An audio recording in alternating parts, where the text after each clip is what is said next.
ज्ञानतिमिरान्धस्य ज्ञानञ्जनशलाकया चक्षुरुन्मिलितं येन तस्मै श्रीगुरवे नमः।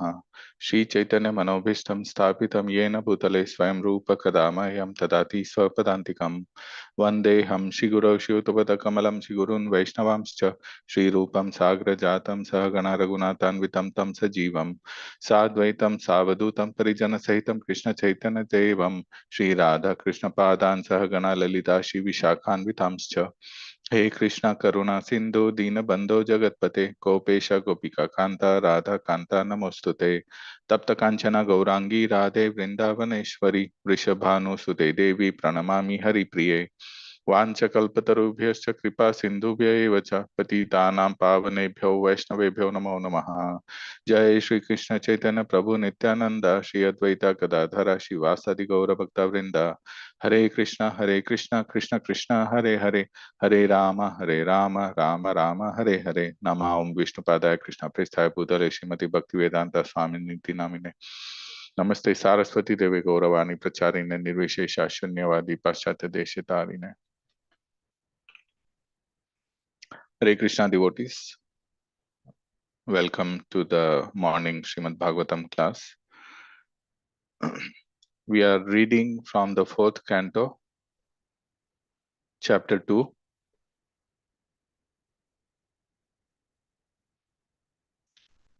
verse number 7, 8 and 9. Chapter 2 is Daksha curses Lord Shiva.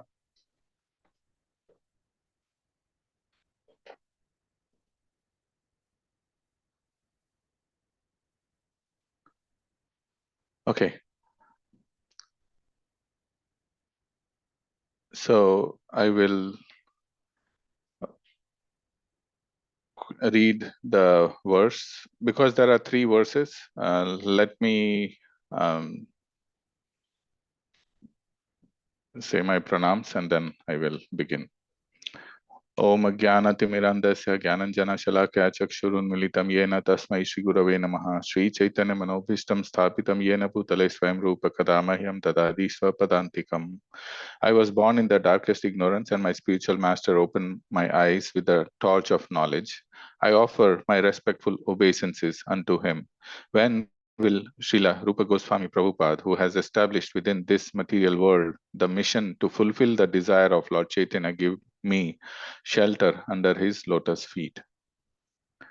Okay, so we'll be reading text 7, 8, and 9. And to get a context, I will read, since we are in the beginning of the chapter, I will read the previous translations. Let me share my screen.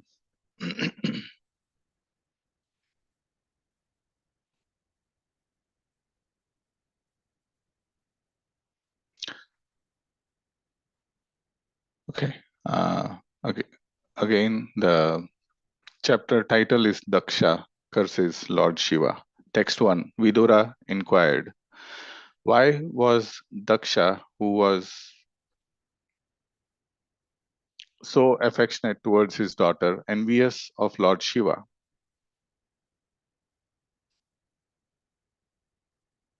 One second. Yeah, okay. Why was Daksha, who was so affectionate towards his daughter, envious of Lord Shiva, who is the best among the gentle? Why did he neglect his daughter Sati? Text 2. Lord Shiva, the spiritual master of the entire world, is free from enmity, is a peaceful personality, and is always satisfied in himself. He is the greatest among the demigods.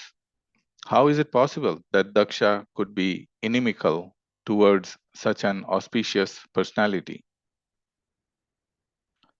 Text 3. My dear Maitreya, to part with one's life is very difficult. Would you kindly explain to me how such a son-in-law and father-in-law could quarrel so bitterly that the great goddess Sati could give up her life? Text 4. The sage Maitreya said, in a former time, The leaders of the universal creation performed a great sacrifice in which all the great sages, philosophers, demigods, and fire gods assembled with their followers. Text 5. When Daksha, the leader of the Prajapatis, entered that assembly, his personal bodily lustre as bright as the effulgence of the sun, the entire assembly was illuminated, and all the assembled personalities became insignificant in his presence. Text 6. Influenced by his personal bodily lustre, all the fire gods and other participants in that great assembly, with the exception of Lord Brahma and Lord Shiva, gave up their own sitting places and stood in respect for Daksha.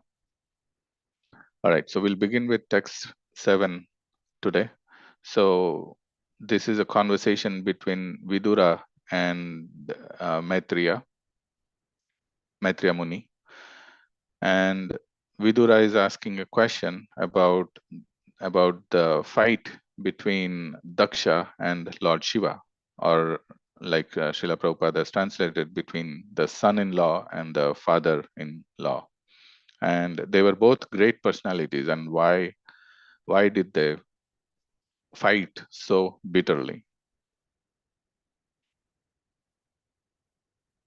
All right, so we'll read the verses, the synonyms, word-to-word translations, and word-to-word meanings, and the translations of all the three verses, 7, 8, and 9.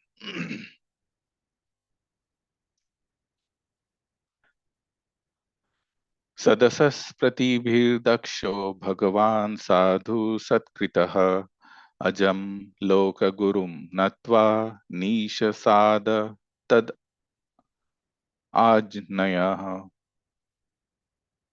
तदाज्ञया. Okay, synonyms or word-to-word meanings. Sadasah, of the assembly. Pratibhi, by the leaders. Daksha, Bhagavan, the possessor of all opulences. Sadhu, properly. Satkritaha, has welcomed. Ajam, to the unborn. Brahma. Loka Gurum, to the teacher of the universe. Natva, making obeisances. Nishasada, sat down. Tat aj ajnaya ajnaya tadagnya, by his or Brahma's order. Translation: Daksha was adequately welcomed by the president of the great assembly, Lord Brahma. After offering Lord Brahma respect, Daksha, by the order of Brahma, properly took his seat.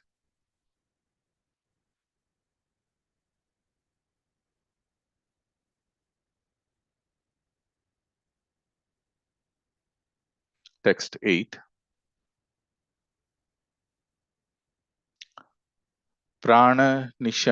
प्राणनिशन्नं मृतं दृष्ट्वा नामरिष्यत् तद् अनादृतः उवाच वामं चक्षुर्भ्याम् अभिविक्ष्य दहन् इव. I'll read that again. प्राणनिशन्नमृतं दृष्ट्वा नामरिष्यत् तद् अनादृतः उवाच वामं चक्षुर्भ्याम् अभिविक्ष्य दहन् इव. Synonyms or word-to-word meanings. Prak, before. Nishannam, being seated. Mridam, Lord Shiva. Drishtva, seeing. Na amrishyat, did not tolerate. Tat, by him, Lord Shiva. Anadritaha, not being respected. Uvacha, said. Vamam, dishonest. Chakshurbhyam, with both eyes. Abhivikshya, looking at. Dahan, burning. Iva, as if. Translation: before taking his seat, however, Daksha was very much offended to see Lord Shiva sitting and not showing him any respect. At that time, Daksha became greatly angry, and his eyes glowing, he began to speak very strongly against Lord Shiva. Purport by His Divine Grace Srila Prabhupada. Lord Shiva, being the son-in-law of Daksha, was expected to show his father-in-law respect by standing with the others. But because Lord Brahma and Lord Shiva are the principal demigods, their positions are greater than Daksha's. Daksha, however, could not tolerate this, and he took it as an insult by his son-in-law. Previously also, he was not very much satisfied with Lord Shiva, for Shiva looked very poor and was niggardly in dress.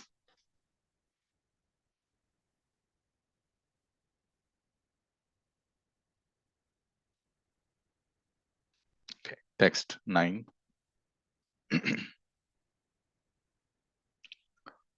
Shruyataam Brahma Shruyataam Brahma Rishayo me Sah Deva Sahagnayah Sadhunam Bruvato Vrittam Nagnanan Nagnanan cha Matsarat.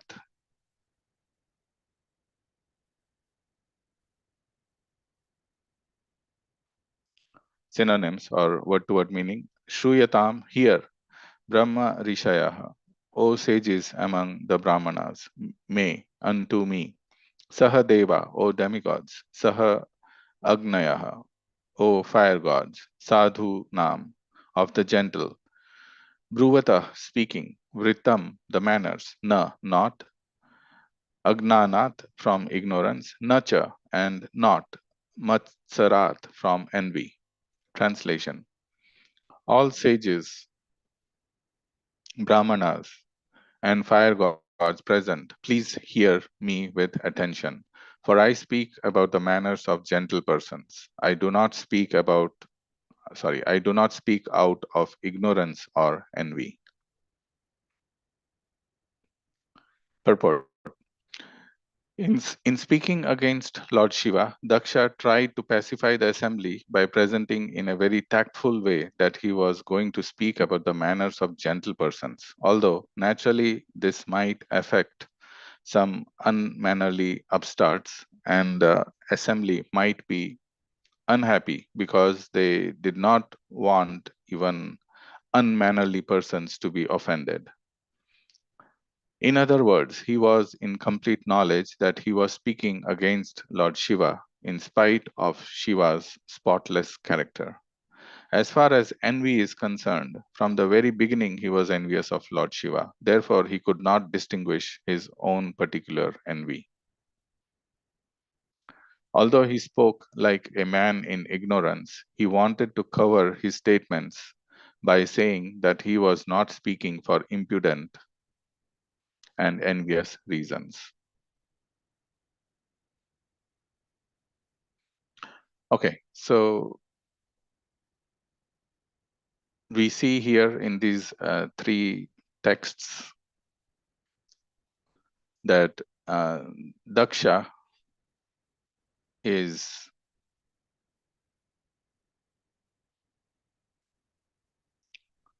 the scene is that Daksha has everybody has seated and everyone stood up, but Lord Brahma and even the um, Daksha was adequately welcomed by the president of the Lord Brahma, and after offering Lord Brahma respect, Daksha, by the order of Brahma, properly took his seat.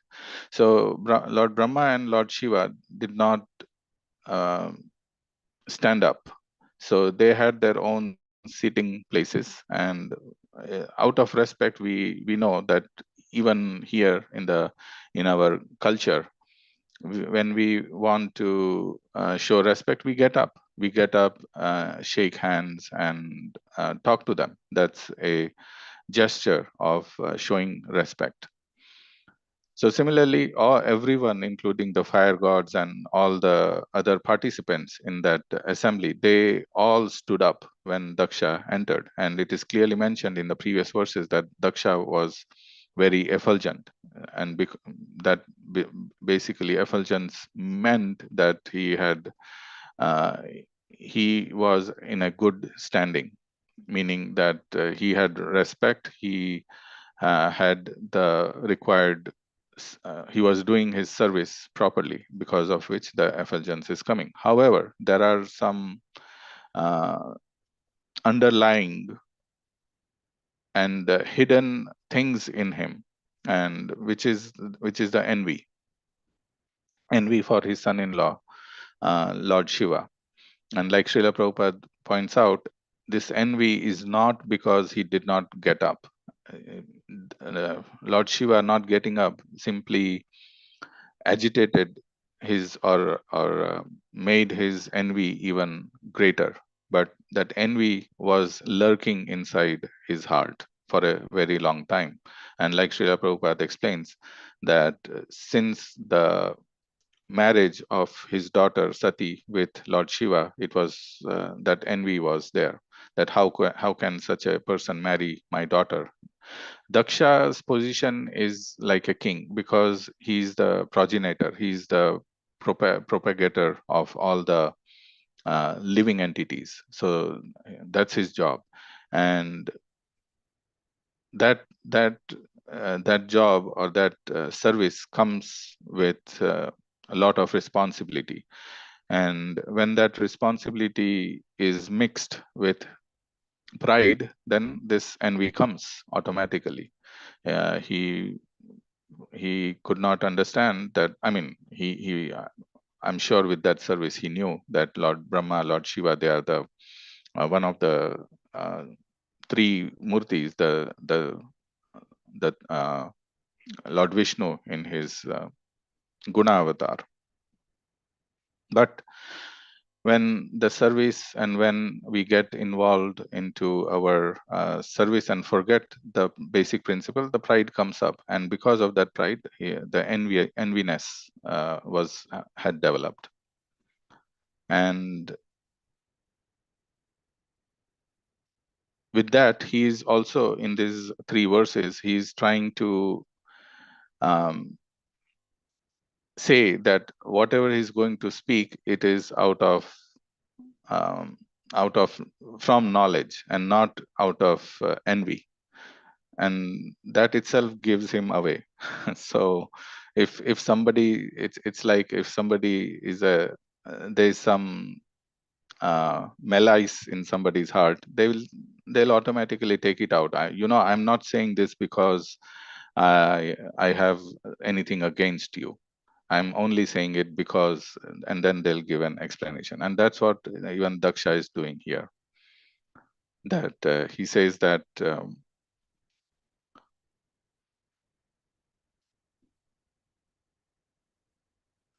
however, Daksha was, where is it?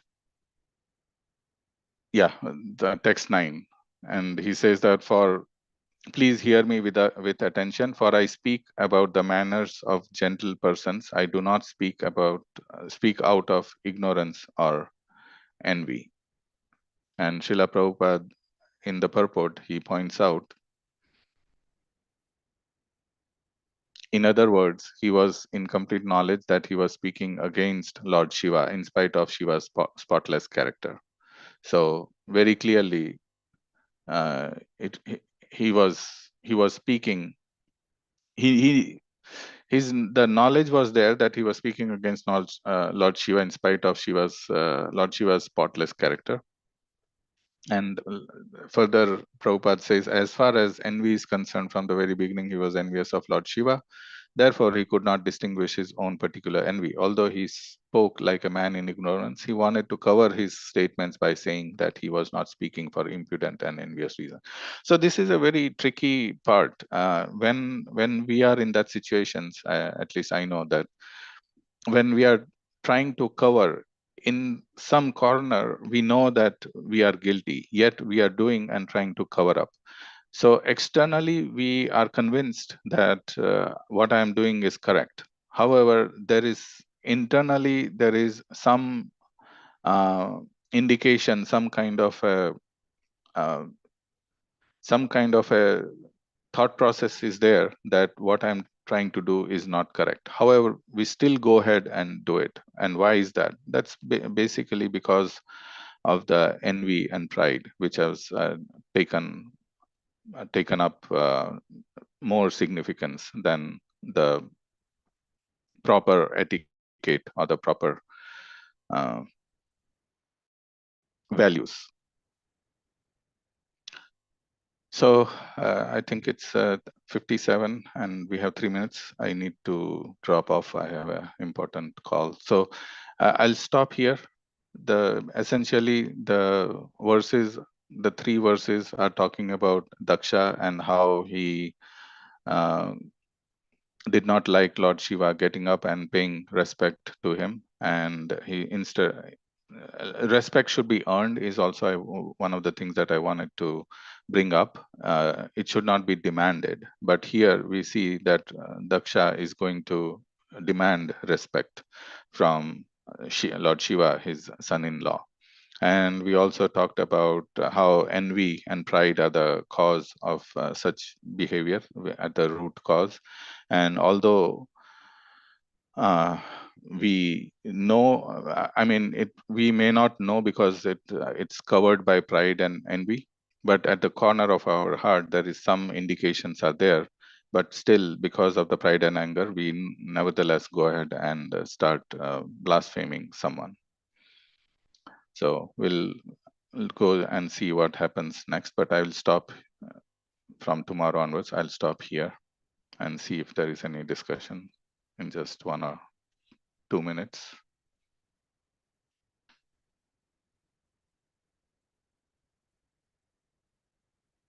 Thank you, Prabhu. I was just thinking when he's saying that, as you touched upon at the end again. So yeah, I'm not speaking with envy, but he's so aggressive after that, right? I mean, he was not very light. Yeah. So, I mean, he was giving, I mean, if somebody gives a feedback, I mean, he might be saying something, but it's like, it's not completely blasting on the other person here, right? Daksha is, and of course, that shows his enviousness. So, yeah, it was. Yeah. Yeah, interesting. So we'll see how everything unfolds in the rest of the chapter. Thank you. All right. Thank you, Prabhu. Thank Hare you, Krishna. devotees. Please have a good rest of